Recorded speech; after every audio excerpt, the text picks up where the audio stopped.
Bonjour à tous et bienvenue dans Ultra Distance, le podcast 100% ultra où nous partons à la rencontre d'hommes et de femmes qui repoussent les limites de l'endurance. On va se nourrir de ces expériences comme source d'inspiration et apprendre à se préparer au niveau physique, mental et nutrition pour affronter nos prochains défis. Ultra Distance, c'est un épisode par mois, tous les premiers lundis du mois. Je suis William. Et moi, c'est Mine.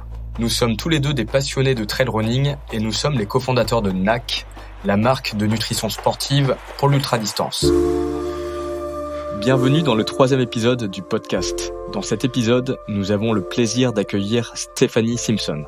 Stéphanie est une athlète d'endurance québécoise qui s'illustre sur les courses de très longue distance en plus de son rôle de maman. Elle a notamment remporté le championnat canadien du Big Dogs Backyard Ultra en Colombie-Britannique. Elle a couru 43 tours de 6,7 km en 43 heures, soit 288 km. Le 2 mai 2022, elle a pris le départ du Cocodona 250. Le Cocodona 250, c'est une course de 250 miles, soit 400 km, qui traverse toute l'Arizona dans le sud des États-Unis. Elle a terminé l'épreuve en 5e position chez les femmes et 21e overall en 89 heures, 46 minutes et 29 secondes. Bonjour, ici Stéphanie Simpson et bienvenue dans le podcast L'Ultra Distance.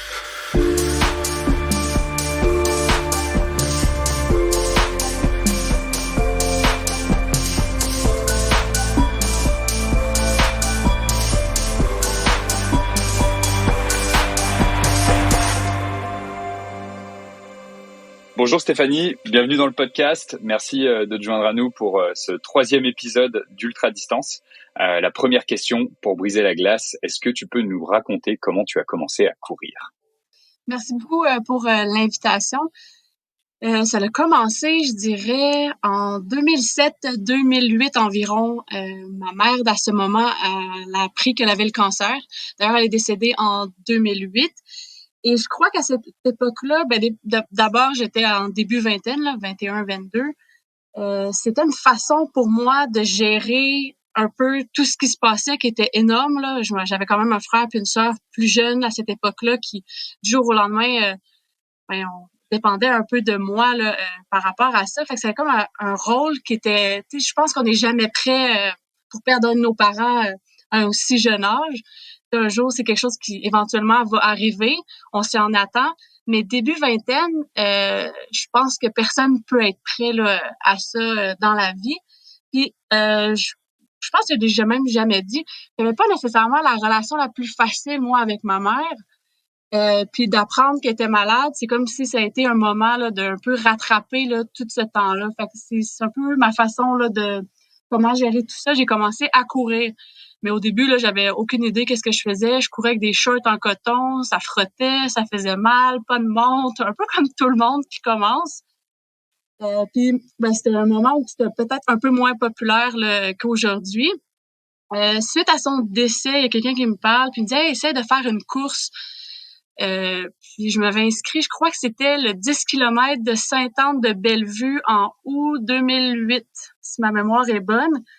Et puis, je me mets au départ, je commence la course, j'ai aucune espèce d'idée qu'est-ce que je fais pour faire, je sais pas, 44 minutes quelque chose pour finalement réaliser, hey, c'est quand même bon. Et puis. C'est bon sur un premier 10 km. Ouais, hein, quand même, surtout quand tu sais vraiment pas comment gérer ça, pis t'as pas vraiment, je pense même pas que j'avais une montre, là. Donc, par la suite, tu sais, on enchaîne d'autres distances et puis on découvre un peu, là, ce sport-là. Pas prête à dire qu'au départ, j'aimais vraiment ça.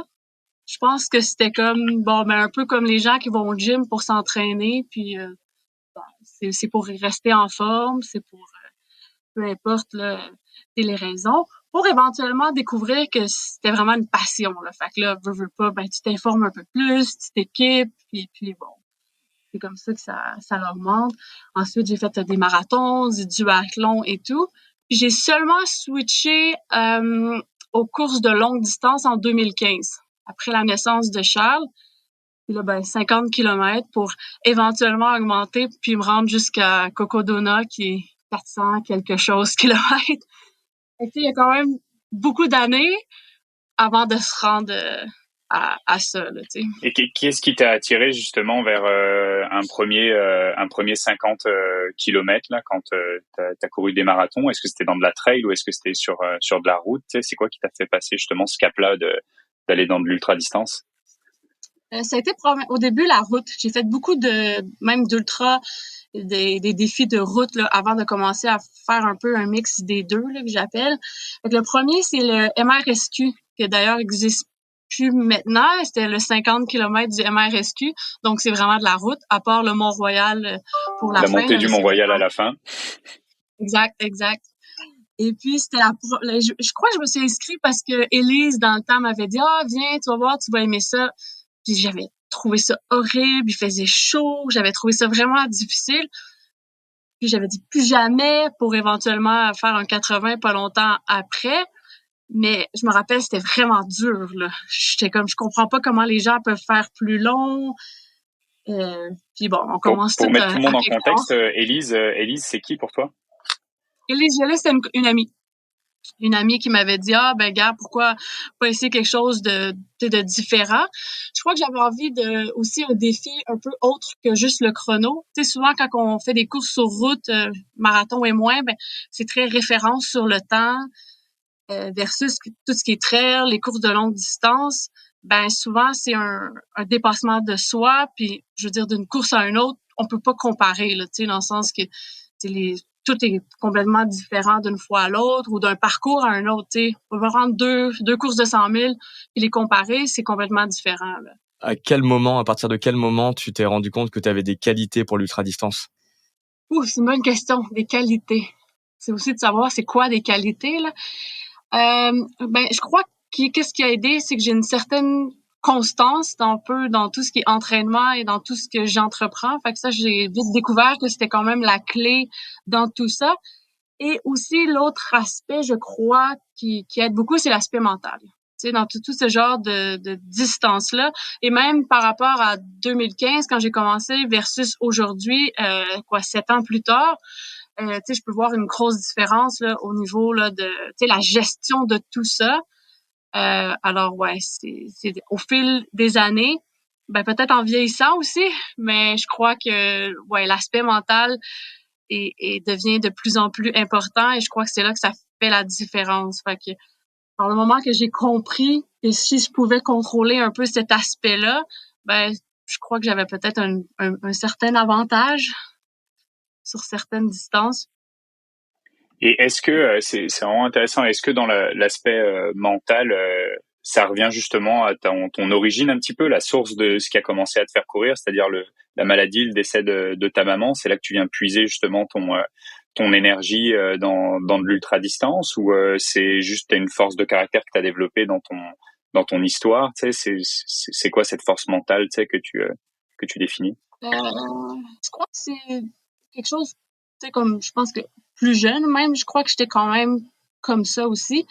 C'est certain que des fois, il y a des choses qui arrivent dans la vie, dont justement le décès de ma mère fait que, veux pas, peut-être que tu changes, puis ta perception des choses change aussi, tu sais. Moi, déjà très jeune, tu sais, moi, ma mère, juste avant de décéder, je me rappelle, une des choses qu'elle m'a dit, c'est de faire ce que j'aime et ne pas rester dans la vie dans des situations que j'étais pas confortable. Fait que, tu sais, des fois, c'est quelque chose que faut adulte plus tard, on finit par comprendre. Mais là, déjà, à début vingtaine, OK, je savais que, tu sais, il peut arriver n'importe quoi dans la vie. Fait que faut en profiter, puis justement, pas rester dans des trucs qu'on n'est pas bien. Et puis, ben, peut-être en profiter pour se dépasser, puis accomplir des choses que, justement, on croyait peut-être là, impossibles. J'aurais aimé rester un petit peu là sur la première partie du sujet où tu mentionnes justement que sur les conseils de ta maman de justement de pas faire des choses dans lesquelles t'es inconfortable, tu sais, de pas rester dans des situations comme ça. Est-ce que ça veut dire que pendant 400 kilomètres sur un événement comme Cocodona, t'es confortable pendant tout le long? C'est une bonne question, mais j'ai tellement visualisé par le moment que je me suis inscrite à cette course-là jusqu'au départ, j'étais tellement prête psychologiquement à cette course-là, même physiquement, mais très mentalement, que j'ai pas vraiment eu de moments, tu sais, des fois les gens ils sont là, c'est des moments dark, des low, Je dis pas que j'en ai pas eu un peu, mais j'ai jamais eu le moment où de remise en question, pourquoi que je fais ça, pourquoi que je suis là. Ça a été très, OK, comment ça, je me rends jusqu'à la fin, il y a même pas eu de doute tout le long. Alors, c'est un peu ça quand que je dis que l'aspect mental est très important. Ça fait que tu es capable d'arriver justement à des courses comme ça qui sont quand même très longues, là.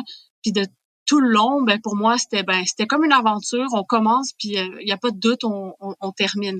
Fait que je crois que ça l'évite justement là, les moments où ça va vraiment, vraiment pas, là. Fait que plus que je fais des courses, de moins en moins j'ai de ces moments-là.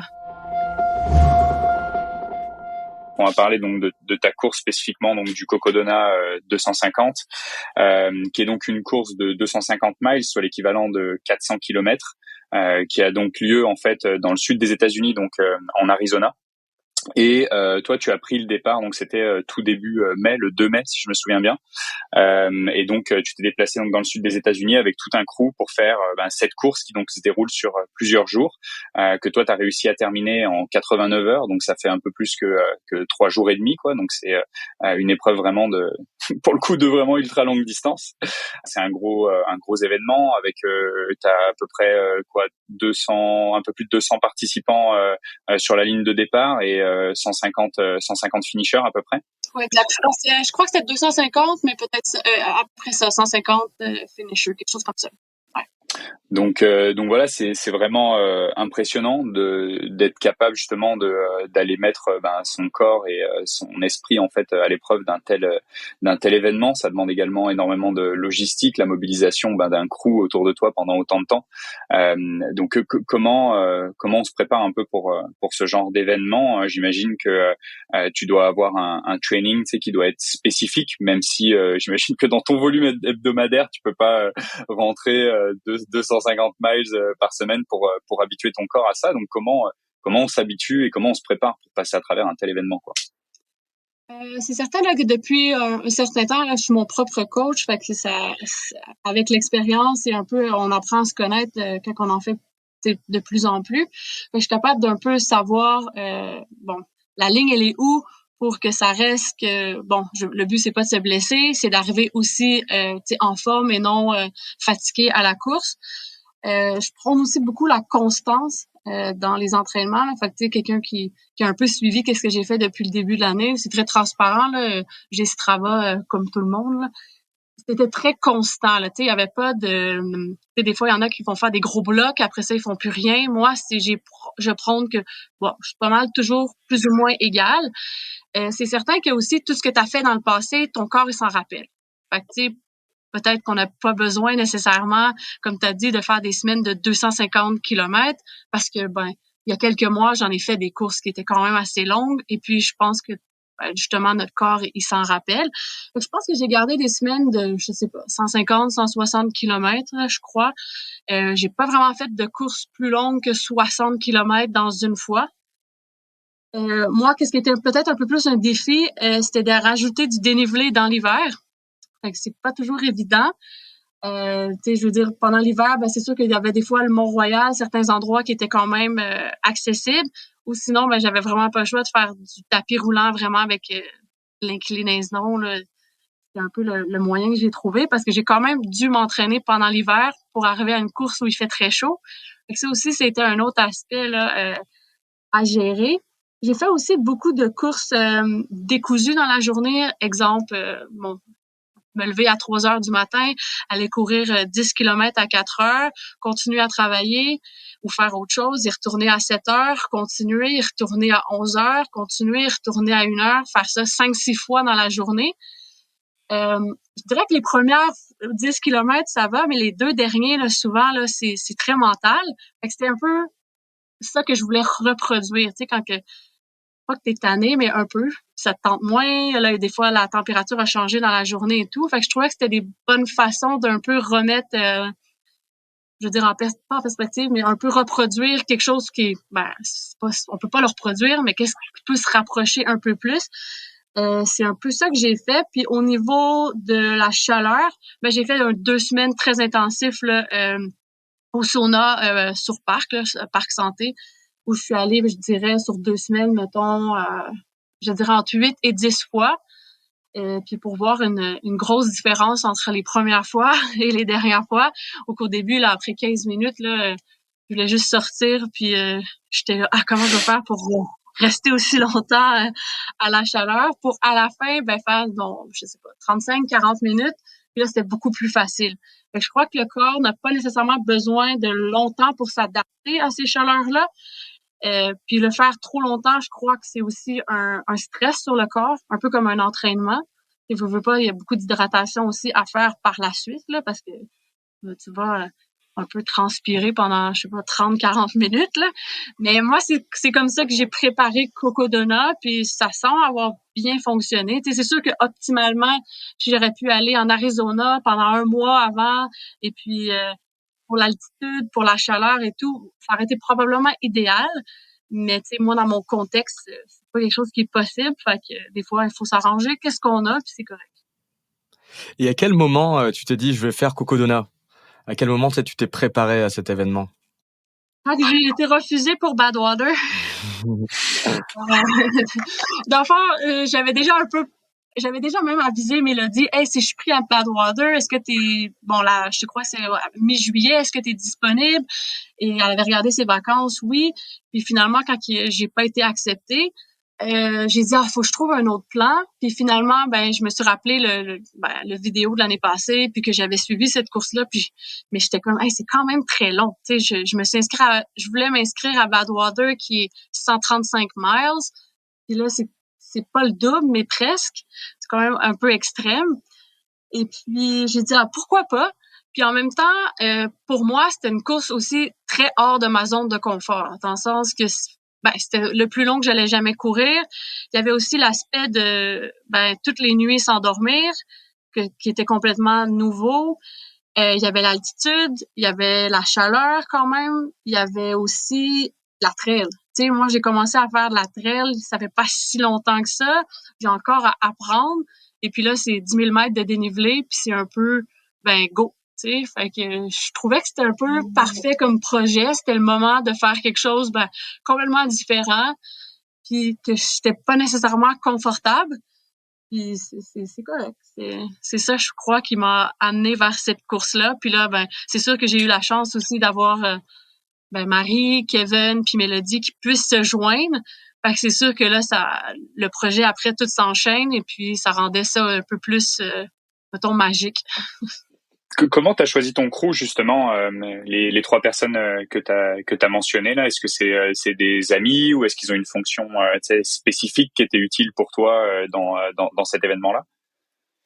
C'est certain que Mélodie, moi, au départ, quand que j'avais fait l'année passée l'essai pour battre le record canadien 100 miles là, sur piste, Mélodie, elle m'avait approché, mais moi, je connaissais pas Mélodie du tout à ce moment-là. Puis elle m'avait un peu partagé son intérêt, qu'elle voulait faire le crew et comme ça. Puis j'ai dit, pourquoi pas? Puis j'ai pris Mélodie pour finalement que c'était un des meilleurs atouts. Puis on a développé une belle amitié. Puis après, elle a été aussi mon crew à la Big Wolf en juillet dernier. Fait que Mélodie, c'était certain, là. Si elle pouvait, c'était certain que Mélodie, elle venait. C'est sûr qu'étant physio, ça l'aide aussi. Elle a beaucoup d'expérience aussi entre elles, au niveau de course, compétition et tout. Fait que cet aspect-là, c'est quelque chose qui était très important. Puis aussi pour m'avoir déjà été crew pacer, peu importe, elle me connaît aussi. Fait que ça, c'est sûr que ça l'aide. Puis Mélodie, elle a un background quand même de physio. Est-ce que c'est quelque chose qui t'a aidé aussi justement pendant la course ou pas du tout? Oui, c'est certain. Là, à partir de 300, je me rappelle plus parce que j'ai perdu la notion, là, mais on va dire 315, 320 kilomètres, j'avais des douleurs, une douleur à un des tendons. Là. Fait que Mélodie était capable de regarder. Elle a fait des tapings et tout là, puis. Oui, donc, puis tu sais, des fois, c'était juste des petites raideurs, mais Mélodie, elle regardait, elle faisait quelques manœuvres, et puis, ouais, c'est certain que ça l'a aidé, là. Mais tu sais, aussi très, elle a couru beaucoup de fois avec moi aussi. Fait que tu sais, juste des fois avoir de la compagnie, puis quand c'est un ami aussi, je crois que ça l'aide aussi. Ça fait du bien. Ouais, au niveau. Puis Marie, dans le fond, c'est une amie. Tu sais, elle court aussi, mais c'est pas nécessairement, tu sais, c'était pas, j'y allais parce que c'est une amie, elle est bonne aussi dans tout ce qui est organisation, mais tu sais, rendu dans des distances comme ça, je crois que c'est mieux d'être avec des gens, de bien choisir des gens, puis des gens qu'on est bien. On passe tellement de temps avec eux que de choisir des gens qui sont juste trop spécifiques, tu sais, spécialistes dans des trucs. Qu'en bout de ligne, est-ce qu'on a vraiment besoin d'avoir des spécialistes dans tout? Je crois pas, tu sais. Je pense que ça prend juste des gens que tu t'entends vraiment bien, que quand ça va peut-être moins bien, tu as envie de voir, ou partager aussi ces moments peut-être un peu plus vulnérables versus, tu sais, des fois, je vois des gens que leur crew, c'est un nutritionniste, un physio. Je me demande à quel point c'est nécessaire, mais tu sais, chaque personne est différente. Et puis Kevin, ben lui était là vraiment pour il a couru un peu, puis c'est sûr qu'il a aidé les filles, mais il était vraiment plus là pour un peu mettre en image un peu tout ce projet-là. Là. Le but, c'est de sortir un documentaire, une vidéo spécifique sur Cocodona. Pas nécessairement Cocodona, parce qu'il était filmé un peu avant aussi avec les entraînements et tout. C'était même filmé dans des fois des bouts dans mon travail. Là. C'est pas juste moi non plus, les filles aussi. Mais c'est un peu pour montrer que tout est possible. C'est un peu le message qu'on veut transmettre, que dans le fond, peu importe ce que tu veux entreprendre, que ça soit se lancer en entreprise comme vous, que ça soit un projet un peu fou comme Cocodona, que ça soit pour quelqu'un de faire son premier 10 kilomètres ou peu importe, que je pense que dans la vie, n'importe quoi est possible, et pour peut-être pousser des gens qui pensaient ou qui manquent un peu de confiance à aller de l'avant puis aller au bout de leur projet là, ou de leur rêve. C'est un beau message. Bon, rentrons vraiment dans l'aventure, en pleine immersion. Donc, Ouais. on est le jour J, t'es sur la ligne de départ. Il y a la course qui commence. Donc là, on rentre vraiment dans ta tête. C'est quoi l'ambiance, les sons, les couleurs? C'est sûr que ces fêtes, c'est pas ces fêtes-là, mais ces courses-là, c'est gros. Il y a plein de monde. Tout le monde a, je veux dire, des gens qui viennent les visiter au départ. Fait que c'est quand même gros. Puis je crois qu'au départ, même encore au départ, je réalise pas qu'est-ce que je m'en vais faire. C'est un peu comme bon ben je suis là, puis ben c'est là. Puis mais il y a un certain aussi de nervosité en voulant dire bon ok, est-ce qu'ils vont partir très vite, est-ce que je vais être capable de suivre, est-ce que c'est trop, tu sais, je veux dire juste un peu avant il y a comme tout ce doute que j'avais pas nécessairement eu avant, tu sais, jusqu'à 5 minutes avant le départ là, moi c'est certain que je peux faire ça, il y a pas de problème. Puis là 5 minutes avant c'est comme ouf, dans quoi je me suis embarquée. Mais c'est comme, je crois que c'est un sentiment normal. Puis après, ben, tu sais, ça va très vite, là, le dernier 5 minutes, puis c'est parti. Puis après, ben, je veux dire, tout c'est quand même, ben, tu suis le flow, puis c'était ça aussi un peu comment que je voulais vivre ça. Tu sais, je voulais aussi que ça soit très, tu sais, je regardais il y avait comme un groupe là, sur Facebook de Cocodona. Puis là, les gens, ils se partageaient des fichiers Excel entre les ravitaux, les calculs, combien le pace, l'heure et tout. Dénivelé, là, j'étais comme, c'est vraiment pas moi, là, tout ça. Là. J'ai aucune idée. Le dénivelé, ben, je sais total, mais tu sais, les sections, j'ai rien étudié. Je sais pas qu'est-ce qui servent à chaque ravito comme menu, ça me dérange pas. Je sais pas quel ravito il y a des lits. C'est sûr que pour moi, c'était moins pertinent puisqu'il y avait une vanne, mais tu sais, juste pour dire que pour moi, trop analyser, c'est pas moi non plus. Tu sais, il faut que ce soit, OK, on y va, puis il arrivera ce qui arrivera, puis par rapport à chaque chose qui arrive, ben là, on fait juste trouver une solution, s'adapter, puis on continue, tu sais. C'est un peu mon approche, peu importe la course et la distance. Puis c'est vraiment ce que j'ai fait à Cocodona. Tu sais, j'avais pas de plan non plus. Combien de temps je vais dormir, où je vais dormir, aucunement. C'est vrai, c'était vraiment, ok, là j'ai besoin de dormir, on y va 1 heure. Tu sais, c'est un peu comme ça qu'on a vécu ça. Le départ était à quelle heure? Initialement, il était à 5 heures du matin, mais en Arizona, il y a eu des feux. Puis on est obligé de changer un peu le début du parcours. Et puis en même temps, ils ont changé l'heure du départ pour 10 heures le matin. Fait que nous, on est arrivé samedi fin de journée, puis lundi matin, c'était le départ. C'était assez T'es arrivé vite. seulement 2 jours avant la course, quoi. Ben même pas parce que c'est samedi après-midi. Fait que ouais. Même pas Journée et demie. 48 heures avant le départ, quoi. Une Génial. journée et demie. Ouais. Génial. Donc là, comment ça s'est passé, tu sais, dans les premiers kilomètres? Ça a été quoi les sensations? Ça a été quoi les différentes étapes? Parce que c'est une course qui est très longue là. Donc comment est-ce que tu as vécu ça? Mais au départ, je me suis un peu laissée prendre à ce que ça part quand même vite. Tu sais, j'étais comme, hey, c'est quand même, puis il fait très chaud. Puis là, à un moment donné, tu sais, je voulais quand même, veux pas un peu, je suis quand même un peu compétitive quand même. Tu veux quand même rester en avant, mais là, je me dis, hey, c'est long, 400, ça c'est vite un peu, il fait chaud. C'est quoi le Euh, pace quand tu dis c'est vite? ben, j'avais envie de dire qu'on était à 5, peut-être. Il y a du dénivelé, c'est technique un peu, c'est beau. Je veux dire, dans un 100 km, j'aurais dit, OK, c'est beau, mais un 400, j'étais comme, hey, il fait très chaud aussi, tu sais. Moi, j'étais pas habituée à cette chaleur-là.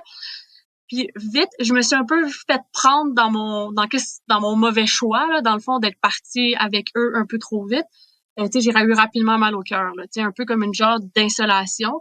Fait Un qu'après, petit j'ai coup de dit, OK, chaleur, je hein. vais juste, ouais, exactement, je vais juste ralentir.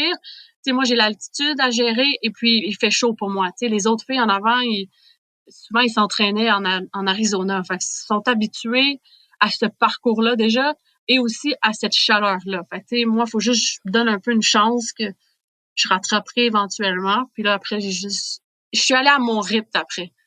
Fait que je C'était crois quoi que les c'était, courbes de chaleur? Est-ce que tu avais justement des fortes chaleurs toute la journée, même la nuit? Est-ce que ça descendait, que c'était un petit peu plus cool justement la nuit? Comment ça se très passait? froid la nuit.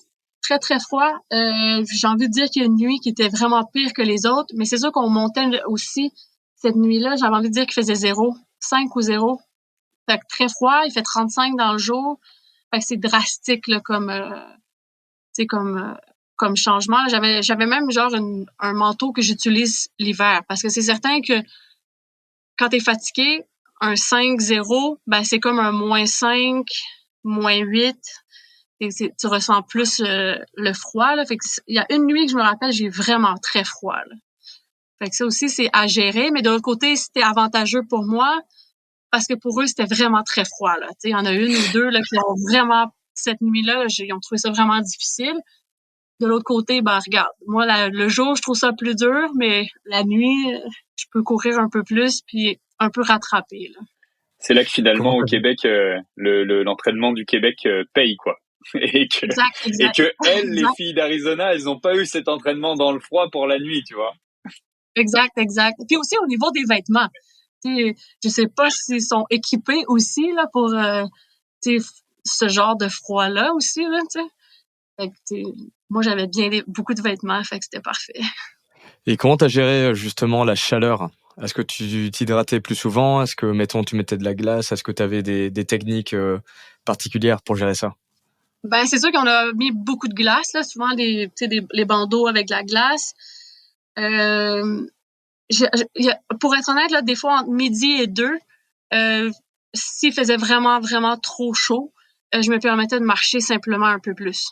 Tu sais, des fois je me disais ça sert tellement à rien parce que pour qu'est-ce que je veux rattraper, ça coûte trop cher après parce que ben je me suis vraiment déshydratée. Tu veux pas avoir une autre installation et tout. Fait que des fois entre midi et 2, à cause qu'il faisait trop chaud, ben je marchais là, simplement. Au moins j'avançais. C'est une course qui a duré quoi, genre 3-4 jours pour toi, c'est énorme. Donc comment est-ce que tu as géré vraiment la distance? Est-ce que tu te fixais des paliers, tu sais, peut-être à tous les 10 kilomètres, tous les 20 kilomètres, tous les 50 kilomètres? Comment tu as géré ça? Et aussi, comment tu as géré le sommeil? Moi, j'y allais un ravito par ravito. Fait que je crois qu'il y en avait 21. Je savais qu'à chaque ravito, ben, à part quelques-uns où que le crew a pas d'accès, que j'allais les voir. Fait que moi, j'y allais vraiment section par section. OK, bon, j'ai 20 miles à faire. Bon, il me disait plus ou moins le parcours ressemblait à quoi. On était capable d'évaluer un peu combien de temps ça allait prendre. Puis c'était ça. Fait que j'y allais vraiment étape par étape. Et puis, je faisais pas de décompte, là, OK, il en reste 200, il en reste... Tu sais, j'ai vraiment pas fait ça, aucunement. Les seuls, peut-être, moments où que un peu fêté dans ma tête, c'est quand j'ai dépassé, exemple, 43 heures parce que j'avais jamais couru plus que 43 heures. Puis l'équivalent de 290 kilomètres, plus ou moins, ce qui était aussi le plus long que j'avais jamais couru. Puis aussi, 100 miles, 200 miles. Mais c'est tout. Puis au niveau du sommeil, comme j'ai dit, la première journée était quand même dure pour moi. Alors à 100 kilomètres, ce qui était même tôt, j'aurais pas pensé avoir besoin de dormir aussi rapidement. Mais j'ai simplement dit en arrivant au ravito, je veux dormir maintenant. Alors on a dit OK, parfait, je voulais dormir 1 heure.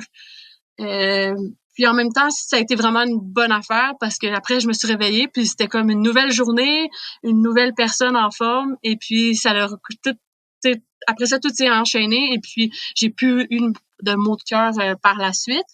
La deuxième fois que j'ai dormi, c'est après 200 kilomètres, un autre 1 heure.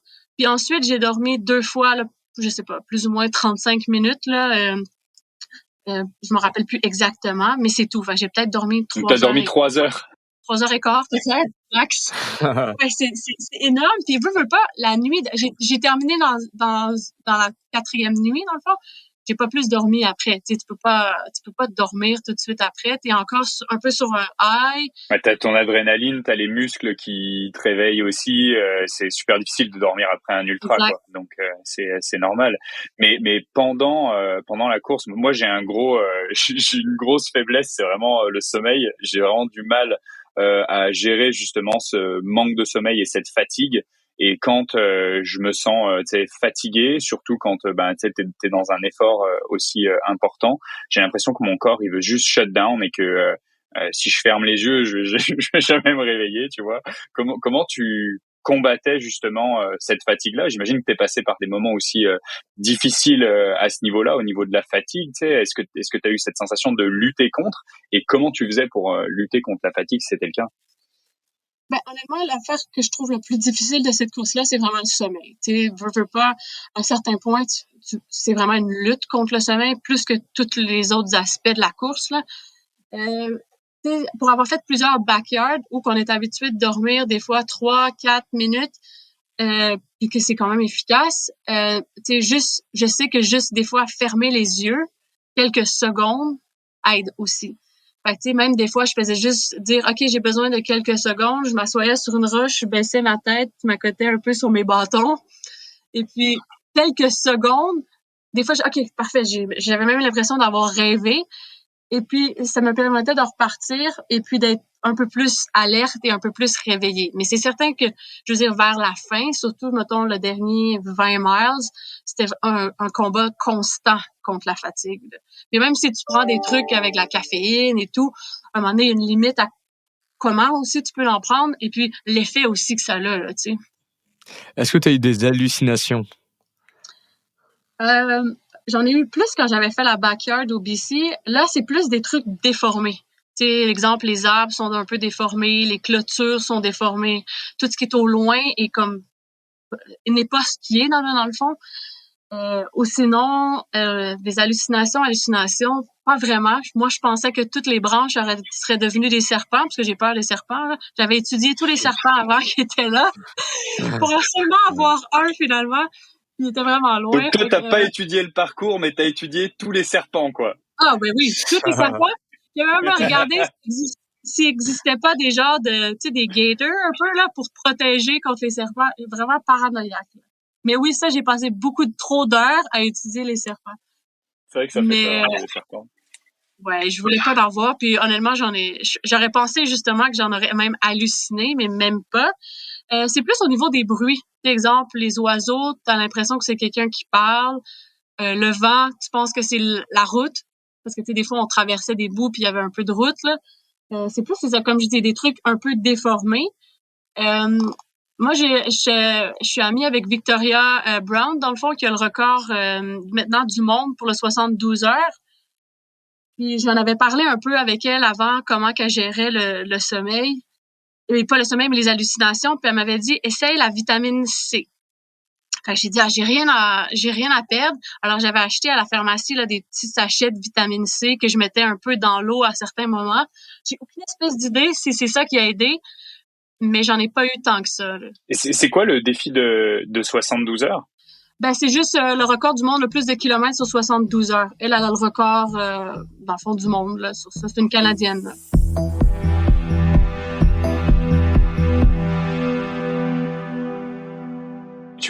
parler aussi un petit peu des, tu sais, des backyards, définir un petit peu ce que c'est pour nos auditrices et nos auditeurs, parce que ben toi, t'as un gros background en fait dans les backyards. T'en as fait plusieurs. Je pense même que t'as justement le record du monde, non? C'est possible t'as gagné les championnats du monde de backyard, c'est le cas? Au Canada, pour le Canada, dans le fond en 2020, mais j'ai pas le record du monde. Là. J'ai 5e au monde. Ouais, dans ce temps-là, c'était le 5e au monde. Maintenant, il faudra vérifier parce qu'il y en a tellement eu, puis c'est devenu populaire. Puis même encore là, hier, il y a une fille qui s'est rendue à 60 tours sur une backyard. C'est 6,7 kilomètres, qui est pas nécessairement long, mais ça recommence à chaque heure. Fait que tu sais, des fois, dans une course de, je sais pas, je vais prendre un 100 miles, des fois, t'as un moment que ça va moins bien, bah, tu t'assois un peu plus longtemps au ravito, tu manges, tu te reposes, tu repars, puis ça va. Tandis que 6,7 à tous les heures, ben, comme Laz, il dit, le fondateur de ça et de la Barkley Marathon, ben, tu peux pas avoir de mauvais moments. Tu sais, il faut toujours que tu sois à la ligne de départ à chaque heure. Et puis, c'est jusqu'à temps qu'il reste personne. Fait que ça, c'est un autre aussi format de course où tu arrives là puis t'as aucune idée combien de temps que ça va durer. Fait que c'est plus, tandis que, l'exemple, bon, le 250 miles, bon, OK, c'est long, mais je sais quand que ça, il y a une fin, tu sais. On est capable de mettre un temps plus ou moins, combien il reste de temps, de kilomètres, puis il y a une fin. Tandis que les backyards, ben, t'arrives là, puis c'est jusqu'à temps que toi, tu décides que c'est fini ou que tu sois le dernier, puis que t'as gagné. Et est-ce que la gestion du coup de ces backyards là, ça a pu t'aider notamment à gérer le sommeil, et est-ce qu'il y a d'autres choses que ça a pu t'apporter, que tu as pu transposer évidemment, tu vois, sur ton Cocodona, quoi? Oui, c'est certain que ça l'aide. C'est sûr qu'en avoir fait plusieurs, ou même l'expérience dans d'autres courses d'ultra, peu importe, je sais pas de contrôler qu'est-ce qui est incontrôlable. Tu sais, moi, je laisse vraiment les choses aller. Je pars avec une idée simple, mais ça me dérange pas si qu'est-ce que je pensais qui arrive pas. Fait que, tu sais, je crois que c'est ça. Essayer de contrôler qu'est-ce qui est pas contrôlable fait vraiment une grosse différence. C'est sûr qu'au niveau du sommeil, avoir été capable de dormir juste des 3-4 minutes sur 43 heures, ben, je savais que j'étais capable au moins pas dormir pendant 2 nuits. Plus long que ça, ben, c'était de l'inconnu. Mais je savais que si je dormais un peu, ben, je veux dire, ça l'aide. Et je sais que dormir pas longtemps, ben, ça fait quand même une très grosse différence. Parce que, tu sais, des fois, juste 5 minutes sur une backyard, tu te réveilles pis t'es comme, ah, OK, ça va vraiment mieux. Fait que ça m'enlevait un peu un stress au niveau de la gestion du sommeil. Mais je crois que inversement, Cocodona va me permettre de courir plus longtemps sur la prochaine backyard. Je crois que c'est le contraire. Là, j'ai appris pour la prochaine. Voilà. Est-ce que tu peux nous dire ce qui se passait dans ta tête là, parce que tu sais, courir 89 heures là, c'est vraiment intense. Est-ce que tu sais, on se raconte tous un peu des histoires quand on court très très longtemps. Est-ce que mettons, tu pensais à un truc en particulier? Est-ce que t'étais juste focus, tu sais, sur l'instant présent, sur ton environnement, tu sais, immédiat? Ou est-ce que, mettons, tu sais, pour tenir aussi longtemps là, à mettre un pied devant l'autre, est-ce que tu avais des stratégies ou est-ce que tu pensais à un truc spécial? Ben moi, j'étais partie un peu avec un peu comme si on regarde le début du vidéo, là, juste keep moving. Tu sais, moi, c'était peu importe, même si je marchais, peu importe raison, il faisait trop chaud, j'avais envie de marcher, des fois c'était juste pas courable. Ben si je faisais juste continuer à avancer, ben pour moi c'était juste OK, parfait. Fait que, tu sais, je suis allée avec juste OK, je veux pas trop perdre de temps dans les ravitaux versus des fois je regardais avec d'autres coureurs qui s'éternisaient là. Moi, c'est comme OK, on essaie de faire ça efficace et puis je continue à avancer peu importe. Fait que, tu sais, Tu restais combien de temps sur les ravitaux en moyenne?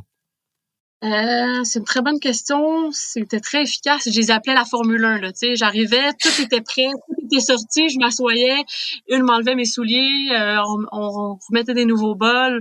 J'avais un genre d'assiette avec tout plein de choses à manger. Et puis, je choisissais un peu comme un buffet, qu'est-ce que j'avais envie. Eux autres, il y en a un autre qui reprenait ma veste d'hydratation, remplissait tout et me disait qu'est-ce qu'il m'avait mis dans mon sac pour, dans le fond, pour manger jusqu'à du prochain ravito. Là, des fois, j'étais comme, ah non, ça me tente pas. Puis là, je changeais. Mais c'était très efficace dans ma tête. Ça durait 5 minutes, mais c'était probablement un peu plus long que ça, là. Mais c'était très efficace. Puis après, je repartais. Puis, qu'est-ce qui aidait aussi, c'est qu'à partir de environ 100 kilomètres ou 100 miles, en tout cas, un des deux, j'avais le droit d'avoir des pacers à partir de là. Fait que les filles ou Kevin, ils pouvaient embarquer et puis rester avec moi jusqu'au prochain ravito. Fait que, tu sais, ça aussi, juste avoir de la compagnie, sans nécessairement avoir une conversation. Des fois, la conversation, ça mène à pas grand-chose, là, tu sais, c'est des mots, il y a pas de cohérence. Et juste avoir une présence familière, ça l'aidait pour beaucoup, là. Tu sais, moi, je trouve que je me suis sentie du début à la fin juste très bien. Tu sais, puis même les moments où peut-être que j'aurais pu avoir seul plus difficile, mais je crois que le fait qu'il y avait quelqu'un à côté, ben, ça faisait que ça l'allait. Fait que c'est pour ça que je trouve que notre projet Cocodona, c'était un peu comme un projet d'équipe, tu sais. Je sais pas comment que ça aurait tourné si j'aurais été tout seul. Ça aurait été complètement différent, là. On voit vraiment l'importance du crew et de te sentir soutenu, tu sais, mentalement, et Ouais, ça t'aide vraiment à aller jusqu'au bout, quoi. ouais. Ouais. Et tu sais, quand tu pars justement sur ta course là, en termes de présence, combien de temps ça met à ce que tu te retrouves toute seule, tu sais, sur la trail? Parce que j'imagine qu'au début vous êtes quand même en pack. Tu sais, tu mentionnais que tu essayais justement de garder le pace un petit peu du groupe de tête. Est-ce qu'il y a un moment justement où ça se détache? Est-ce que tu as eu une bonne partie avec quelqu'un justement avec qui tu as pu tisser des liens? Comment ça a fonctionné de ce point de vue-là avec le reste des athlètes? Je dirais que la première journée, c'est un moment où tu vois vraiment plus de gens, là. Même vers la fin de la première journée, je me rappelle pas de son nom, mais il y avait un gars, on a fait une bonne partie ensemble. Ensuite, lui, il a dormi, mais je sais pas combien de temps, puis je l'ai plus jamais revu avant la fin de la course. Mais après, c'est ça. À partir de mettons, une journée et demie, là, tu croises une personne une fois de temps en temps. Et là, je voyais vraiment moins de gens. C'est sûr qu'il y avait, c'est comme, on était peut-être 2, 3 filles pas très loin. Puis il y avait aussi quelques gars, là. Fait que, tu sais, des fois, on se croisait, on se redépassait, vice versa. Mais, tu sais, c'est pas une course où tu vois plein de gens. C'est très, très solitaire, là, comme événement, mais comme souvent toutes les courses d'ultra, tu sais, ça part, il y a plein de monde, puis à un moment donné, ben, tout se détache, puis pour une raison ou une autre, moi, j'ai l'impression que peu importe la vitesse que tu cours, tu te ramasses tout le temps tout seul. Peu importe j'ai toujours Ouais. l'impression d'être dans genre que tu sais, je me ramasse tout seul dans une course, fait que, bah, c'est comme ça, c'est correct. Ça a été quoi les moments très difficiles là, tu sais, où t'en pouvais plus physiquement, mentalement, t'étais à bout? Est-ce que t'as eu des moments comme ça? Et tu t'es dit quoi à ces moments-là? J'ai pas eu de gros moments à bout et tout. Je dirais que la dernière partie, je l'ai faite avec Mélodie. Il restait quoi, 20 miles. C'est le mont qui s'appelle Elgin, je crois. C'est plus ou moins 1000 kilomètres sur 3 kilomètres de montée. Mais nous, on l'a fait le soir. On voit pratiquement rien. On voit pas le sommet. Là. Fait qu'à chaque fois, c'est comme, on va-tu arriver? On va-tu arriver? Mais c'est pas courable. Et c'est même difficile à marcher. Moi, j'appelais ça de l'escalade. Fait que là, t'as comme Mélodie qui essaie toujours de s'assurer que je vais pas tomber. Fait que, pour elle, c'est quand même une grosse responsabilité parce que, il y a quand même elle aussi à s'occuper. Puis c'est tellement long, là. Tu sais, quand tu fais 1 kilomètre, puis ça prend, je sais pas, 40 minutes. Puis là, t'en as 3 à faire. Puis là, moi, ma montre, elle me disait que le ravito était à 20 miles. On arrive à 20 miles. On est toujours pas en haut. Là, j'étais comme, hey, là, le calcul est pas bon. Là, j'ai un moment que je suis comme, OK, on est-tu à la bonne place? C'est-tu normal? Puis là, on arrive finalement en haut. Et puis, on voit toujours rien. Mais ils nous font traverser sur le côté un peu de la montagne. Et puis là, il y a des spots de neige. Et là, ils commencent à vanter. C'était épouvantable. Pour vrai, moi et Mélodie, on se tournait de bord pour respirer. Je croyais que Mélodie, elle serait partie au vent.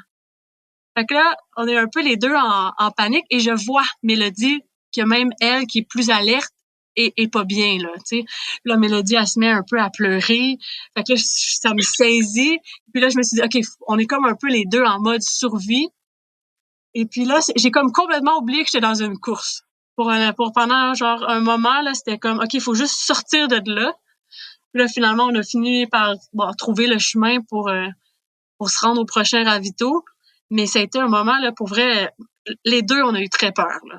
c'était, il y a juste Mélodie et moi qui peut vraiment comprendre, là, mais c'était, je me demandais comment tu pouvais même avoir à passer là dans une course. J'étais comme, c'est ben trop dangereux. Mais c'est ça, vous étiez Sinon, vraiment sur la map de la course, vous étiez pas trompé oui, d'endroit. non, on était vraiment à la bonne place. Mais c'est comme si, juste le moment où qu'on a passé, puis les coureurs qui étaient proches, il y a comme eu un micro-climat et s'est mis à vraiment venter, puis ça faisait que c'était dangereux, là. Mais tu sais, les coureurs d'après, là, qui se sont allés au lever du soleil, en plein jour, puis qui n'ont pas eu le vent, là, ça devait être magnifique, là. Mais nous, c'était horrible. Et c'était quoi la situation justement de mode survie? Qu'est-ce que vous avez fait? Vous vous êtes mis à plat ventre? Comment vous avez continué à progresser avec ce genre de vent? Ben, on s'est juste dit qu'il faut juste qu'on continue d'avancer puis qu'on, tu sais, à un moment donné, on va sortir de là, parce que honnêtement, à ce moment-là, je m'aurais juste assis sur le bord d'une roche puis j'aurais attendu que quelqu'un vienne me chercher, là, tu sais, c'était un peu comment que moi, j'étais moins là. Puis là, Mélodie était comme, non, on continue, là, viens-t'en. Puis là, on suivait le chemin, on regardait sur la map, on était à la bonne place, là. Fait que, tu sais, il fallait juste continuer à avancer, mais des fois, quand tu regardes, tu crois que c'est proche, tu suis la map, mais ça paraît encore tellement loin. Là, ça nous décourageait pour finalement, quand on a entendu la musique du ravito, on était comme, waouh, on est sauvés. On n'était pas, La délivrance. on n'était pas genre, oh non, on est arrivé au ravito, on est content. Non, non, on est sauvés. Fait que, tu On sais, va c'était rester comme, en vie. ouais, c'est ça. On a eu juste un moment que on a trouvé ça un peu moins évident, on a eu peur, là, dans le fond. On a juste eu Mais c'est ce peur. qui est terrible des fois dans la trail parce que déjà t'as l'aspect où quand t'attends quelque chose et que t'as des kilomètres que tu vois pas défiler et que t'as l'impression que c'est inatteignable et que tu vas jamais y arriver, ça peut être extrêmement démoralisant. Et en plus de ça, t'as tous les éléments externes que tu contrôles pas de la nature et puis qui peuvent jouer contre toi. Et justement, c'est ça qui est intéressant, c'est de se dire mais qu'est-ce qui a fait, comment vous avez continué à avancer dans ce genre de situation. Tu sais, c'est l'instinct de survie purement qui vous a emmené jusqu'au ravito. Ou tu mentionnes que Mélodie, elle a commencé à pleurer. Tu sais, ça devait être une situation de crise là, toutes les deux au milieu du vent sur le top du sommet. Ben, une chose qu'on était les deux, tu sais, on était deux dans le sens que, puis tu sais, juste de voir que, mais je crois que pour Mélodie, c'était trop, tu sais, à moi qui est plus ou moins qui arrive à la fin d'une course, que ça fait 3 jours, même qu'après ces 4 jours, j'ai pas dormi, qu'elle sent qu'elle est un peu responsable, que là, on pense qu'on est peut-être, on pensait que ça fait pas de sens, qu'on était peut-être pas sur le bon chemin, tout le temps en train de regarder. Mais juste, on a juste dit, OK, il faut continuer d'avancer. On fait juste focusser sur continuer d'avancer. On va finir par sortir, c'est sûr. Tu sais, je veux dire, on est sur le bon chemin. Il faut que ça mène à quelque part. Là, tu sais, il y a pas, je veux dire, puis c'est un chemin. Fait qu'on a juste continué à avancer, puis éventuellement, on est sorti de là. Mais ça a été un moment là que, tu sais, quand t'as tout le cœur puis l'estomac tout pogné, là, c'était un peu stressant. Mais je dirais que c'est la seule partie que je dirais qui était un peu limite, mettons. Le reste, ça a très bien été, là. Tu sais, autant que j'ai eu 2 petites rivières à traverser que je savais pas, enlève des souliers, let's go, on traverse. Mais ça, j'étais comme pas prête, je crois, pas prête psychologiquement ou mentalement à ça. Ouais. Mais c'est pas grave. Maintenant, on en rit, là, mais sur le coup, c'était moyen.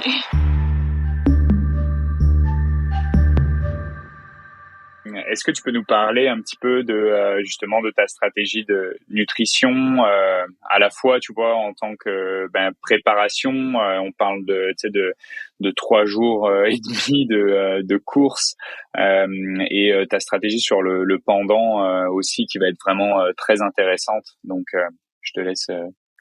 Nous, dans le fond, là, on est arrivé le samedi après-midi. Fait que le lendemain, on est allé à l'épicerie, puis j'ai regardé, bon, ça, j'aime ça d'habitude, ça marche. Fait que j'ai acheté un peu n'importe quoi, là. Fait qu'on arrive, on met tout ça dans la vanne. Dans le fond, on installe ça. Faut aussi prendre par expérience que je sais que je peux plus ou moins manger n'importe quoi, là. Tu sais, il y en a qui c'est plus compliqué et tout, là. Moi, c'est assez simple, là. Tu peux me faire essayer quelque chose de nouveau. Si sur le coup, ça me tente de manger ça, y a pas de problème, ça va marcher. Fait que ça fait que c'est beaucoup plus simple. Puis je savais au pire que si plus ou moins il y avait pas ce que je voulais, sur les ravitaux, il y a d'autres choses aussi. Tu sais, comme à un moment donné, il y avait des croquettes. Puis j'avais envie de les manger des croquettes. Fait que j'ai mangé, je pense, 3 fois des croquettes là-bas. Là. Mais tu sais, c'est très. Je crois je crois qu'on a misé sur beaucoup de choix. Et puis, d'où pourquoi j'appelais ça des mini buffets. Là, j'avais toujours une grosse assiette avec plein de choses, puis je choisissais un peu qu'est-ce qui me tentait. Qu'est-ce que tu avais exactement? Est-ce que tu avais du sucré, du salé? Est-ce que tu avais C'est beaucoup plus salé. Beaucoup plus salé. Je dirais que j'ai mangé énormément de fromage. Fromage sans lactose. Je mets du fromage sur des petits crackers. Je pense que j'ai mangé 2 briques de fromage. Fait que, tu sais, pour une raison que j'ignore, ben le fromage, ça me tentait cette fois-là. Aussi, d'ailleurs, j'avais prévenu les filles que la seule chose que je voulais qu'ils fassent attention, c'est les protéines. Parce que surtout, quand on fait sur des courses moins longues, je veux dire, ben, on a plus ou moins besoin de faire attention, là. Je veux dire, si tu cours 4 heures, 5 heures, puis t'as pas assez de protéines, ben, je veux dire, t'auras pas de dégradation musculaire, là. Tu vas t'en sortir, là. C'est correct. Tandis que sur tellement long comme ça, si on néglige les protéines, ben là, ça devient un problème. Alors, j'avais juste dit, OK, à chaque fois que je suis au ravito, faites juste vous assurer que je reparte avec quelque chose qui a des protéines et que j'en mange. Fait que là, ça, c'est quelque chose qui regardait. Le reste, c'était plus ou moins, c'était pas très calculé, là, un peu comme le reste de ma course et de comment que je suis. Moi, faut pas que ça soit trop calculé. On regardait à peu près. Des fois, il était comme, OK, non, là, t'as pas assez mangé, on mange un peu plus. Mais c'était tout, là. Tu sais, il y avait pas de calcul scientifique. Puis, Mélodie est arrivée justement avec sûrement parce qu'elle avait le droit d'avoir les trucs avant que ça sorte, là, la nouvelle poudre. Puis, la veille, elle me dit, hey, essaye. Fait que j'ai dit, ben, le goût est bon. Puis là, finalement, on l'a vraiment utilisé parce que c'était quand même 250 calories par portion. Fait que juste là, j'avais assez de protéines. Fait que tu sais, ça, on a quand même misé là-dessus. Puis aussi, je suis pas obligée de manger. Tu sais, à un moment donné, juste manger, ça. Est-ce que tu peux approfondir sur le côté protéines? Évidemment, c'est un sujet qui nous intéresse énormément parce que c'est vrai que ça fait vraiment partie de la proposition de valeur de NAC, tu vois, d'intégrer une nutrition qui est complète avec un apport protéiné, ce que beaucoup de marques de nutrition sportive vont négliger. Mais je serais curieux de t'entendre, tu sais, sur ta vision justement par rapport aux risques que ça entraîne, tu sais, selon toi, tu vois, de pas consommer suffisamment de protéines. Et après, sur une deuxième partie de questions, plus comment t'es allé chercher ta protéine et comment tu t'es assuré, tu sais, d'avoir un apport suffisant en fait en protéines à travers tout ton effort. C'est quoi le nom de quelque chose? Il y a un nom comme un peu spécifique pour ça, là, quand que tu commences à avoir une dégradation musculaire. Ça, c'est quelque chose que je pense que tous les athlètes de longue distance devraient s'informer, au moins être au courant de plus ou moins qu'est-ce que l'apport, là, peu importe 30 grammes aux 4 heures, ou peu importe c'est quoi le chiffre magique, là. Mais ça fait vraiment une grosse différence versus quelqu'un qui va juste prendre tu sais, souvent, c'est justement comme que tu disais, là, les autres marques ou peu importe, ça va être très basé sur juste des carbs. Ouais, le terme, c'est le catabolisme. C'est l'ensemble des réactions issues de la dégradation musculaire. OK, ben je cherchais pendant l'effort. J'aurais pas trouvé le mot. C'est bon. Fait que, tu sais, c'est ça. Fait que, tu sais, je pense que plus que... Puis de l'autre côté aussi, tu sais, des fois, les gens... là, je passe d'une chose à l'autre, là, mais ils disent souvent, tu sais, moi, ça passe pas, c'est tout. Mais je crois que si t'essayes pas, puis t'habitues pas non plus ton corps à accepter, qu'est-ce que tu vas prendre pendant la course, mais c'est sûr que ça va pas marcher. Tu sais, moi, c'est pas vrai que du jour au lendemain, que tu m'as dit qu'après 50 km, je peux manger un burger puis des hot dogs puis ça va marcher, là. Tu sais, je crois que, tu sais, sans nécessairement pratiquer ça, je crois que si tu le fais jamais ou que, je veux dire, tu gardes toujours ton corps avec certains petits aliments puis tu déroges jamais, ben c'est certain que pendant une course, ça marchera pas si tu essaies de manger plein d'affaires et tout. Puis là, des fois, ça devient compliqué. Là, il y en a, faut pas qu'il y ait de gluten, faut pas qu'il y ait de ci, faut pas qu'il y ait de ça. Fait que c'est un petit peu plus compliqué. Puis au niveau de la boisson, comme vous dites là, que l'apport glucides, protéines, il y en a pas beaucoup sur le marché. Fait que quand Mélodie m'est arrivée avec ça au melon, j'étais bien contente. Je savais même pas que vous aviez ça. Puis honnêtement, j'ai pris tout son sac, fait qu'on en a plus. Ouais. On lui en a renvoyé, t'en fais pas. OK, parfait. Fait que non, j'ai pris tout son sac. Un autre truc, par exemple, à faire attention de l'autre côté, c'est que si, tu sais, là, j'ai pris d'autres trucs aussi avec des électrolytes, là, peu importe. Trop d'en prendre trop. J'avais la langue des bobos sur tous les côtés, comme toutes brûlées, les deux côtés de la langue. Fait que, tu sais, moi, sur un effort de, mettons, 2 jours, ça m'était jamais arrivé. Mais là, 4 jours, à prendre ça non-stop. Toujours. Ben, ça l'a fait ça. Fait que là, après, les jours d'après, quand t'essaies de manger, c'est vraiment pas le fun. Tout brûle. Fait que là, ça serait de voir la prochaine fois. OK, qu'est-ce qui peut être, est-ce qu'on peut en mettre moins? Est-ce qu'il y a une version, je sais pas, capsule, à un moment donné, qui est peut-être moins dure à, pour, là, ça sera à voir, mais là, non plus, on fait pas des courses de 250 miles tout le temps, là. Tu sais, ça, pour 100 miles, je pense pas que c'est un problème, mais là, quand on est rendu sur du vraiment, vraiment long, mais là, c'est des choses que faut commencer à penser, là. Ouais, c'est hallucinant. Mais c'est sûr qu'il y a une habitude du corps. Puis tu sais, tu le mentionnais. Tu sais, c'est la raison pour laquelle c'est si important de s'entraîner. Tu sais, avec sa nutrition, c'est que ben l'estomac et tout le système digestif, en fait, c'est exactement comme tous les autres muscles de notre corps qu'on va entraîner pour faire un tel événement et puis sur lesquels on va créer du stress, créer de la difficulté, casser des fibres musculaires pour pouvoir rebâtir du muscle. Ben avec l'estomac et avec la nutrition, c'est exactement la même chose. Il faut continuer à tester des choses. Donc quand on veut faire des gros événements dans lesquels on sait qu'on va ingérer mettons 80 grammes de glucides par heure, qu'on va ingérer aussi mettons 400 milligrammes d'électrolytes par heure, bah ça va être hyper important de le pratiquer à l'entraînement, même si on n'en a pas envie, juste pour habituer notre corps à prendre ce genre de stress qui peut sinon générer des problèmes gastriques, des problèmes au niveau de la gestion de l'énergie et tout ça.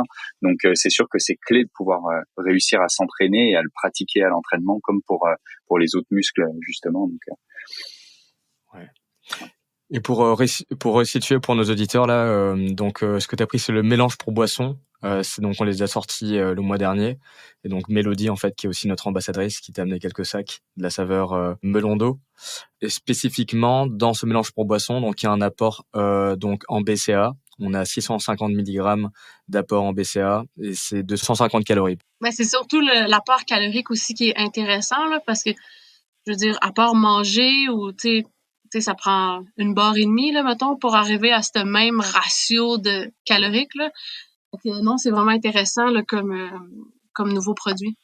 est-ce que tu avais d'autres produits de nutrition sportive que tu as consommé justement pendant l'effort ou t'essayais de focuser justement sur ce qui était alimentation classique que tu mangeais essentiellement au ravito?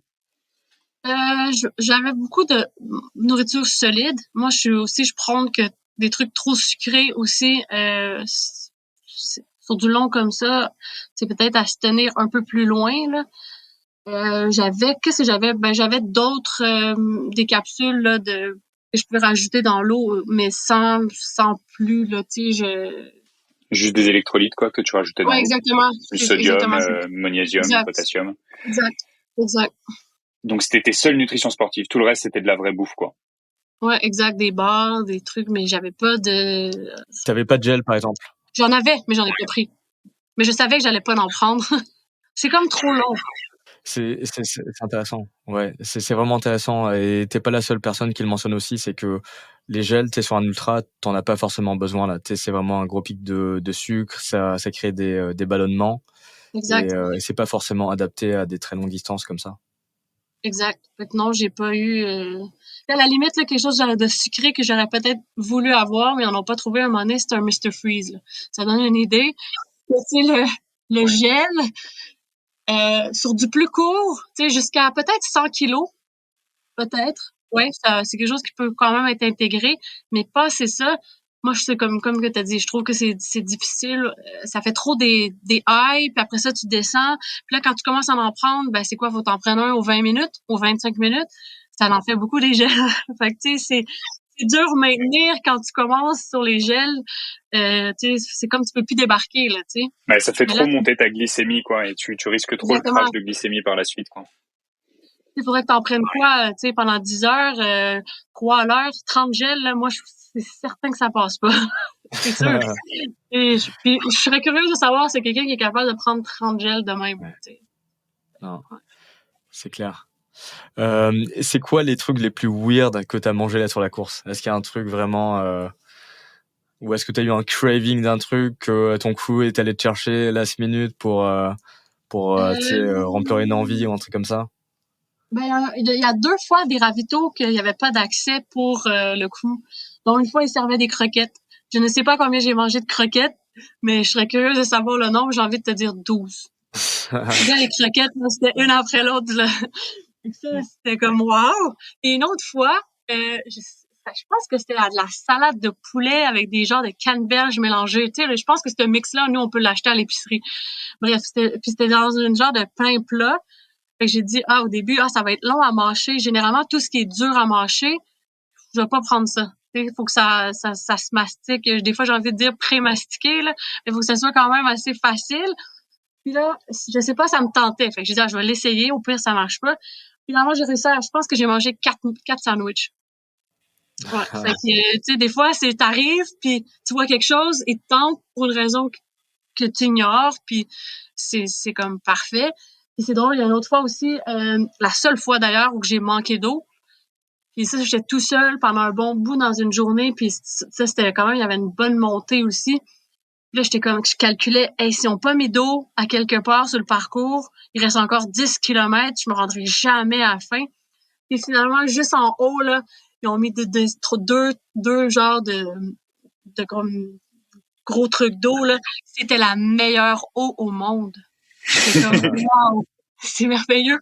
Puis là, il disait qu'on avait pas le droit d'en prendre plus que 1 litre. Honnêtement, je crois que j'en ai bu 2, désolé, là. J'ai triché, j'ai pris 2 litres d'eau. Mais c'était comme, wow! C'était comme la meilleure chose, là. Le bonheur. Et ça me fait halluciner à quel point, dans tout ce que tu racontes, t'es vraiment uniquement à l'écoute de ton corps, de tes envies et de tes sensations du moment, quoi.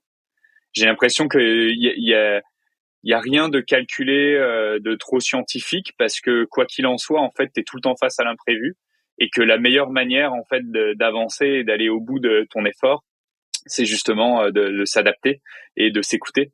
Et je trouve que c'est vraiment ce qui ressort de de ton analyse et de ton expérience sur le cocodona et même sur tes backyards ou autres. Mais je trouve ça assez hallucinant. J'ai tendance à être beaucoup plus dans le calcul, par exemple, quand j'ai pas fait d'aussi longue distance. La plus longue distance que j'ai faite, c'est un 125 km. Mais j'étais vraiment dans le calcul de qu'est-ce que je dois rentrer par heure, c'est quoi mon nombre de calories, faire un plan de nutrition assez varié pour pouvoir justement passer de temps en temps sur des gels, de temps en temps sur des barres, de temps en temps voilà pour vraiment varier au maximum ma nutrition. Que là, c'est comme si on se déconnectait de tout ça, tellement c'est long, tellement c'est quelque chose qui paraît inaccessible et qu'on s'écoute juste sur le moment présent à prendre ce qu'on a envie, quoi. Moi, je suis beaucoup comme ça, exactement. Puis je crois, à date, pour moi, ça fonctionne. Je peux comprendre que certaines personnes ils ont besoin d'un plan, mais je trouve que le plan, tu sais, à chaque fois que j'ai essayé, il marche jamais de toute façon, le plan. Fait que tu sais, t'es toujours en train de veux pas essayer de trouver une solution. Puis des fois, ça déstabilise un peu. Fallait que je prenne ça, ça n'a pas marché, qu'est-ce que je fais? Puis là, tu perds un peu le contrôle de ta course ou de qu'est-ce que tu es en train de faire parce que tu focuses trop sur quelque chose qui a pas marché, qui était probablement même pas grave, tu sais. Fait qu'à la place, moi, j'aime mieux de juste y aller, on y va, puis il arrive ce qui arrive, puis on s'adapte au fur et à mesure. Fait que ça enlève un peu un stress, et puis, tu sais, pour moi, c'est comme ça que ça fonctionne, là. Ça m'amène aussi à te poser cette question, c'était quoi les gros apprentissages? Donc, qu'est-ce que tu as appris de cette énorme expérience et qu'est-ce que tu ferais de différent et qu'est-ce que tu planifies de refaire? Bonne question. C'est certain que moi, j'avais jamais vraiment couru avec un crew aussi solide, là.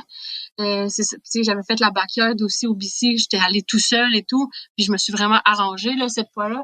C'est certain que là, je vois à quel point que ça fait vraiment une différence au niveau de toute la course au complet. Fait que ça, c'est sûr que les prochaines fois, c'est sûr que bon, quand t'as goûté à ça, revenir tout seul, ben c'est sûr que c'est pas la même chose, là.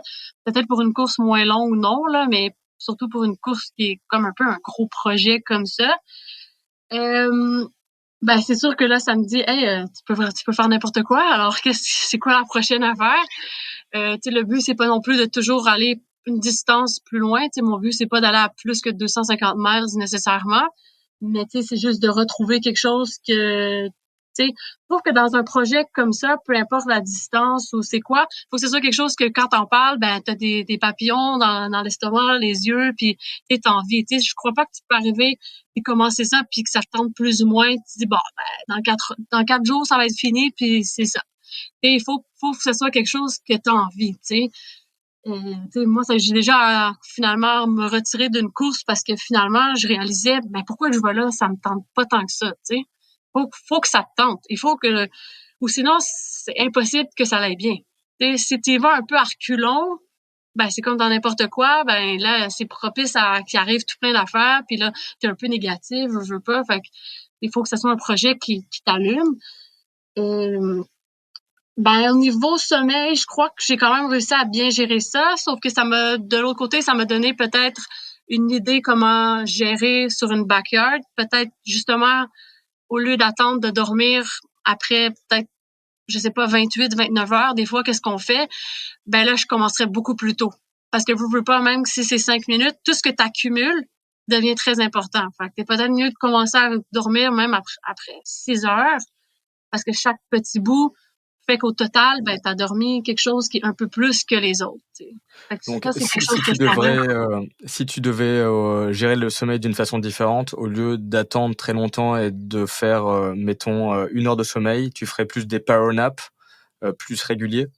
Ben, c'est sûr que là, je suis allée vraiment à l'écoute. Fait que c'est sûr que je continuerai à y aller à l'écoute, mais je crois que c'est mieux peut-être de faire plus souvent, moins longtemps. Ouais. Parce que aussi, trop longtemps, t'es un peu, tu te réveilles puis t'es comme un peu, tu perds un peu le goût aussi, là, tu sais, c'est pas évident. Fait, aussi, 1 heure, c'est pas trop long, tu sais, tu pars pas, tu sais, je me réveillais puis OK, c'est beau, je suis prête à partir, tu sais, il y avait Tu pas pas de, essoufflé là? Ouais. ah non, c'est ça, tu sais, ça allait, là, tu sais, mais je sais qu'il y en a des fois, ils dormaient 3, 4 heures. Ah, ça, c'est beaucoup trop long, selon moi, là, tu sais, tu veux plus partir après, là. Je pense Tu que veux ça juste dépend partir. vraiment de chaque personne. Ouais. Je me rappelle tu sais, Mathieu Blanchard qui était allé faire justement la traversée de la Gaspésie. Donc, c'était 650 kilomètres qu'il avait fait sur 7 jours. Et Mathieu, sa stratégie avait vraiment été, tu vois, de faire des beaucoup plus longues nuits. Donc, il essayait de dormir comme 4-5 heures par nuit. Et de le faire la nuit pour ben vraiment se laisser le temps de tu sais de se reposer, parce que c'est tellement de logistique quand tu t'arrêtes pour dormir, tu sais, d'essayer de te déshabiller, de machin, bidule, pour essayer de rentabiliser ça et puis de récupérer au maximum. Il essayait de regrouper vraiment un maximum d'heures de sommeil, ce que j'ai trouvé aussi très intéressant. Et c'était aussi une stratégie que Kylian Jornet lui avait vivement suggéré par rapport à son expérience de différents FKT justement sur des très très longues durées. Mais c'est vrai que je comprends tout à fait l'idée d'éviter de s'arrêter. Moi, j'aurais tendance probablement à être un petit peu dans cette stratégie-là aussi, pour essayer de s'arrêter le moins possible et puis rester un peu dans l'effort, quoi. J'ai l'impression que quand tu t'arrêtes très longtemps, c'est comme si ton cerveau débranchait et tout ça. Peut-être qu'il y a une situation course versus FKT, tu sais, moins encadré aussi, défi, qui vient s'insérer là-dedans. Mais c'est vrai je sais pas, faudrait lire un petit peu sur toutes les stratégies de sommeil, mais c'est très intéressant, quoi. Pour nos auditeurs, là, les FKT, c'est des fastest no time. C'est quand tu essaies d'établir un record sur une distance ou sur un parcours défini. Et Stéphanie, pour clore cette belle discussion, j'aimerais savoir un petit peu, c'est quoi tes prochains défis, puis qu'est-ce qu'on peut te souhaiter pour la suite? Ben, à court terme, ben moi, j'étais acceptée à la Chartreuse, qui est l'équivalent de la Barclay, mais en Europe, qui est justement au mois de juin, là. Avant Cocodona même, j'ai juste retiré mon nom, là. Ça faisait juste 2 grosses courses à court trop rapprochées. Euh, Éventuellement, ben, c'est quelque chose ou la Barclay, c'est quelque chose peut-être que je ferais parce que c'est juste fou, là. J'essaierais. Mais à court terme, ben, je vais avoir au mois de juillet la Big Wolf, que je vais aller pour la backyard.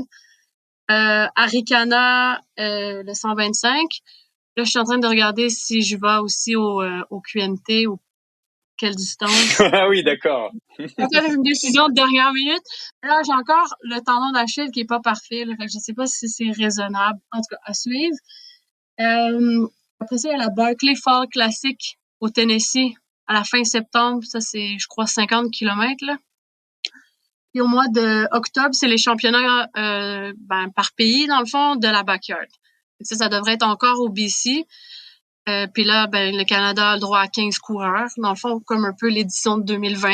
Et puis le gagnant peut aller chez Laz l'année d'après.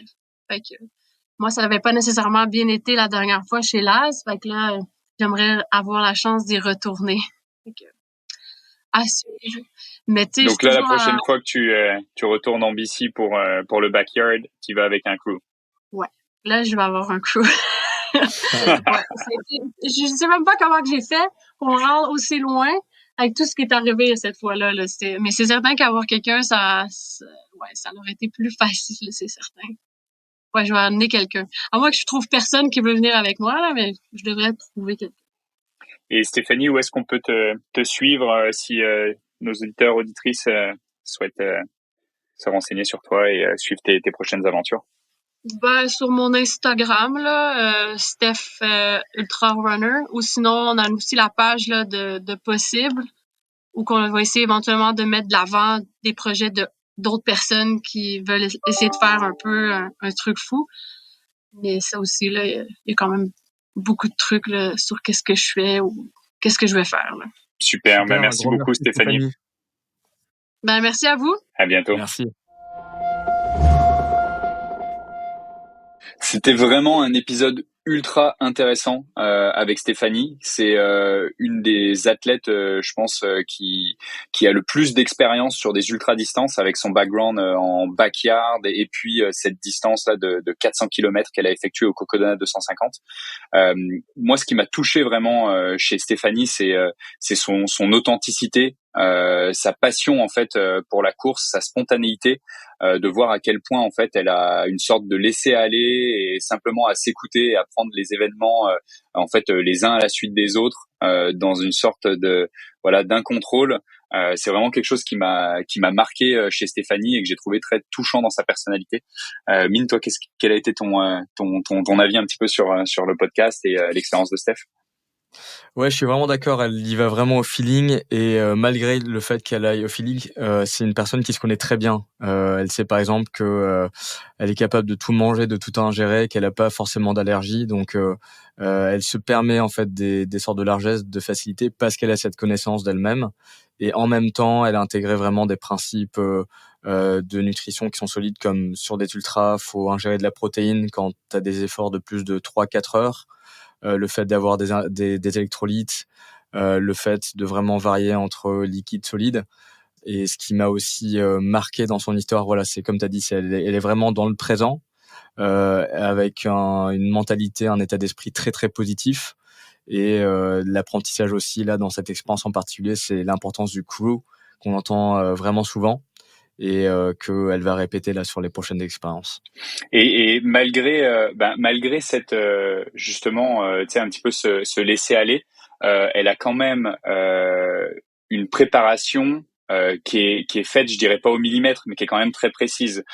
Tu vois, le fait d'aller quand même pendant 2 semaines au sauna, tu sais, jusqu'à tu sais combien elle a dit, quasiment 10 sessions, tu vois, de sauna sur 2 semaines, c'est quand même hyper intense pour aller s'acclimater justement à la chaleur. On sent qu'elle a travaillé aussi quand même sa nutrition par la connaissance et l'expérience qu'elle a dans ses précédentes expériences. Donc ça, c'est vraiment intéressant. Et elle traîne un bagage énorme sur l'aspect sommeil avec des backyards.